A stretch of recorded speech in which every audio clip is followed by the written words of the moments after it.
সাল্লাল্লাহু আলাইহি ওয়াসাল্লাম বলছেন, মান আসবাহা মিনকুম আমিনান ফি সিরবিহি, তোমাদের মধ্যে কোন লোক যদি সকালবেলা ঘুম থেকে উঠে দেখে যে তার পরিবারটা ভালো আছে, কি আছে বলেন, পরিবারটা ভালো আছে। এরপরে বলছেন মুআফাকা ফিল জাসাদি, তার শরীরটা সুস্থ আছে। ইনদাহু কুতু ইয়াউমিহি, তার কাছে একদিনের খাবার আছে। নবীজি বলছেন ফাকান্নামা হিজাত লাহু দুনিয়া, কেন জানি দুনিয়ার সকল কল্যাণ তার জন্য একত্রিত করা হয়েছে। বলেন সুবহানাল্লাহ।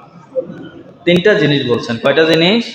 তিনটা। এক নাম্বার, ঘুম থেকে উঠে দেখছেন যে পরিবার সুস্থ আছে, পরিবারে 4-5 জন মিলে শুইছেন, কোনো ধরনের বালা মুসিবত, রাত্রেবেলা কোনো ক্ষয়ক্ষতি কারো কিছুই হয় নাই।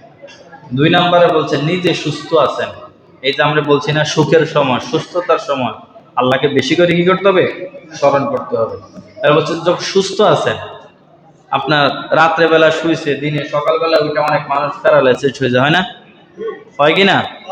নবী বলছেন যে যার পরিবারটা সুস্থ আছে এবং সে নিজে সুস্থ আছে, তার কোনো অসুস্থতা দেখা দেয়নি, তার ঘরে একদিনের খাবার আছে। কয়দিন?